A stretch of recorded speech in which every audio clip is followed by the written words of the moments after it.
Selamat datang channel Trading for Better Life. Hari ini ISG terkoreksi turun 0,27% ke angka 7.905. Dan di video ini coba analisa satu emiten yang ada rencana untuk melakukan private placement dan hari ini terpantau terkoreksi. Bagaimana potensi saham ini ke depannya? Yuk kita coba pelajari analisanya di video ini. Semoga analisa diberikan ini bisa bermanfaat dan membantu teman-teman dalam mengambil keputusan. Untuk teman-teman belum subscribe channel ini, bisa tekan tombol subscribe agar tidak ketinggalan informasi dan analisis saham terbaru kan di-upload setiap harinya. Di video ini saya coba update pergerakan dari saham PANI yang saat ini terpantau turun 5% lebih ke harga 15.125. Bisa kita perhatikan di grafik, sebelumnya PANI secara tren bergerak, tren secara berhasil naik di atas koreksi SMA. Bisa kita secara berhasil break, PANI terus bergerak naik, tapi pada saat menuju harga 16.000 sampai 16.500, PANI mulai sideways. Karena cara candle 16.000 ini belum terkonfirmasi break. Dan 2 hari terakhir bisa kita lihat hari Jumat dan hari Senin, PANI mencoba break tapi masih gagal dan candlenya tidak begitu meyakinkan. Shadow kata sangat panjang dan masih berada di sekitar 16.000. Dan ternyata hari ini PANI turun lumayan dalam dan sempat mendekati garis EMA 50 di harga 14.550. Nah, ternyata kalau pemberitaan bahwa PANI akan melakukan private placement. Jadi PANI akan private placement. Jika kita lihat di sini, private placement-nya itu di sekitar harga 14.000. Dan jika kita perhatikan di broker summary, terpantau ini ada distribusi dengan jumlah lumayan besar. Dan di asing juga terpantau dalam 2 minggu ini sudah mulai keluar dari saham PANI. Jadi untuk teman-teman yang sudah punya saham PANI, cara candle misalnya saat ini masih bisa coba di hold. Karena cara pergerakan masih berada di atas garis EMA 50 dan masih berada di atas harga 15.000. Dan karena saat ini ada distribusi, cara pergerakan juga candle tidak begitu oke, saya lihat masih ada potensi untuk turun mengetes garis EMA 50 sampai 14.500. Jika terpantau PANI masih kuat di atas target harga ini, misalnya masih layak untuk di hold. Karena harga di sekitar garis EMA 50 itu dekat dengan harga private placement-nya di sekitar 14.350. Jadi selama masih kuat di atas garis EMA 50, minimal PANI masih akan sideways. Jadi masih menarik untuk entry di daerah support ini. Dan target swing jangka pendek di 15.500 sampai 16.000. Tapi hati-hati apabila terpantau ternyata PANI masih lanjut turun di bawah garis EMA 50. Jika tembus garis EMA 50 ada potensi untuk mulai patah trend untuk uptrend-nya, untuk uptrend dan jangka menengahnya. Dan PANI berpotensi untuk lanjut turun menuju 13.500 sampai garis EMA 150. Yang saat ini sekitar 12.875. Jadi PANI selama masih kuat di atas garis EMA 50 masih menarik coba dipantau, masih menarik untuk coba di hold. Nah sekarang kita lihat analisa usahanya CBDK. CBDK bisa kita perhatikan kemarin berhasil naik tinggi menyentuh harga 7.000 yang merupakan target take profit karena memang CBDK untuk minggu ini masuk watchlist kami berdasarkan teman-teman member. Udah coba dipantau karena menarik. Sebelumnya beberapa kali mencoba break garis EMA 50 gagal. Pada kenaikan hari Jumat ini mulai ada akumulasi. Jadi sehingga kami masuk ke watchlist coba dipantau untuk buying breakout apabila CBDK berhasil break garis EMA 50. Dan saat ini bisa kita lihat hari Senin langsung naik tinggi dan langsung mencapai target di 7.000 yang jika kita lihat memang sebelumnya merupakan resisten kuat. Dan jika kita perhatikan di sini hari ini turun 4% lebih ke 6.525. Dan penurunan misalnya penurunan wajar karena sebelumnya sudah naik lumayan tinggi. Dan jika kita lihat ada satu support terdekat di 6.400 dan support EMA 50 saat ini sekitar 6.100. Dan jika kita perhatikan di broker summary untuk CBDK bisa kita lihat ini menarik. Asing memang keluar setelah sebelumnya masuk akumulasi. Tapi di broker summary terpantau penurunan 4% lebih ini tidak ada distribusi. Malah terlihat ada sedikit akumulasi. Jadi untuk CBDK, apabila teman-teman ingin coba pantau di entry, masih bisa coba dipantau.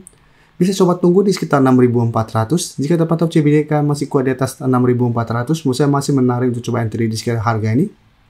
Dan target swing jangka pendek di 6.800 sampai harga 7.000. Dan 7.000 sampai saat ini masih berupa resisten kuat. Atau hold saya itu selama CBDK tidak turun kembali di bawah garis EMA 50 dengan target lebih jauh di sekitar 7.300 sampai 7.500 untuk target lebih jauhnya. Nah sekarang saya akan coba update lagi pergerakan dari saham TOBA. TOBA bisa kita perhatikan sebelumnya sempat kita analisa karena masih bisa bertahan di harga 1.000 dan bisa kita secara berhasil bertahan di 1.000. TOBA berhasil naik di atas 1.100, 1.150 dan saat ini sudah mencapai resisten di 1.300.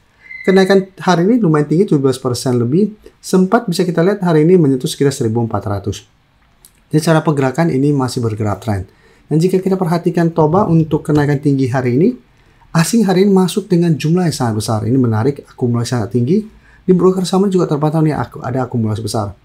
Jadi untuk Toba masih ada potensi untuk kembali naik mengetes 1400, dan karena masih ada akumulasi besar, Toba saya lihat masih ada potensi untuk menuju harga 1500. Jika terpantau besok terkoreksi, mesti ada koreksi wajar karena 3 hari terakhir Toba sudah naik lumayan tinggi. Dan untuk teman-teman belum sempat pantau di harga bawah, mesti ada kesempatan untuk entry apabila Toba ternyata besok terkoreksi.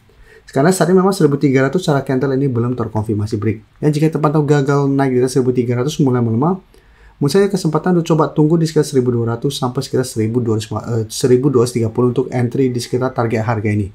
Dan target swing jangka pendek tetap di sekitar 1400 sampai target lebih jauh di sekitar 1500. Jadi untuk teman-teman sudah punya di harga bawah, menurut saya bisa jadikan 1150 atau 1200 untuk trail stop saat ini. Nah sekarang kita akan coba lihat Raja. Raja juga hari ini naik 5% lebih setelah sebelumnya sempat turun lumayan dalam. Dan jika kita perhatikan di sini, Raja saat ini masih berada di atas garis EMA 50 di sekitar 2630, dan di atasnya bisa kita lihat 2700 sebagai daerah support juga sebenarnya ini belum terkonfirmasi break. Karena sebelumnya 2700 ini berupa resisten beberapa kali menahan kenaikan dari saham Raja. Jadi saat ini 2700 masih berupa support, 2630 juga masih berupa support di garis EMA 50. Tapi cara pergerakan memang Raja saat ini sudah tidak terkonfirmasi uptrend karena sudah mulai patah trend untuk uptrendnya. Tapi untuk tren jangka menengah ini masih sideways. Tapi jika kita perhatikan di broker summary untuk Raja, bisa kita lihat di sini asing terpantau masih terus keluar. Walaupun hari ini naik 5%, asing bukannya masuk malah tetap distribusi. Dan di broker summary juga terpantau ini tidak ada di akumulasi. Malah terlihat ini ada sedikit distribusi. Jadi untuk Raja apabila teman-teman sudah punya, misalnya saat ini masih bisa di hold. Nah, cara teknikal saat ini masih kuat di atas garis EMA 50. Untuk teman-teman mungkin hari ini dapat di sekitar 2700 atau di bawahnya, bisa pertimbangkan jadikan 2800 atau 2780 untuk trail stop jangka pendek. Jika terpantau ternyata besok Raja terkoreksi di bawah target harga ini, bisa pertimbangkan take profit dulu. Satu bro tunggu kembali di harga sekitar 2680 atau 2700 untuk re-entry kembali. Atau hold saja terus selama garis EMA 50 tidak tembus, dengan target berjauh di sekitar 2850 untuk target terdekat dan target berjauh di harga 3000 untuk target swingnya. Jadi untuk tren jangka menengah sebenarnya Raja masih oke walaupun hari ini naik tanpa ada akumulasi. Jadi untuk teman-teman yang mungkin besok baru mau coba pantau dan entry, wait and see dulu karena saat ini dekat dengan 2850 yang merupakan resisten. Jika masih gagal break, misalnya lebih oke ada tunggu di harga support di sekitar 2700 sampai garis EMA 50 untuk buy on support. Sebelum saya lanjut analisis saham berikutnya, saya ingin memberikan sedikit informasi bahwa saat ini channel YouTube Trading for Better Life sudah mempunyai fitur membership. Jadi fitur membership ini apabila teman-teman mau join, bisa tekan tombol join ini. Bisa kita lihat di sini. Cukup dengan 29.900 atau 30.000 per bulan, teman-teman akan menjadi bagian atau member dari channel YouTube Trading for Better Life. Jadi teman-teman bantu mensupport channel ini. Dan dengan menjadi member, teman-teman akan mendapatkan live streaming setiap hari Minggu pada jam 9 malam. Untuk informasi lebih lanjut, teman-teman bisa pelajari di video ini. Terima kasih telah menonton video ini. Like dan share video ini bila bermanfaat bagi teman-teman. Dan support channel ini dengan cara tekan tombol subscribe agar channel ini bisa makin berkembang dan bisa membantu lebih banyak orang lagi. Terima kasih.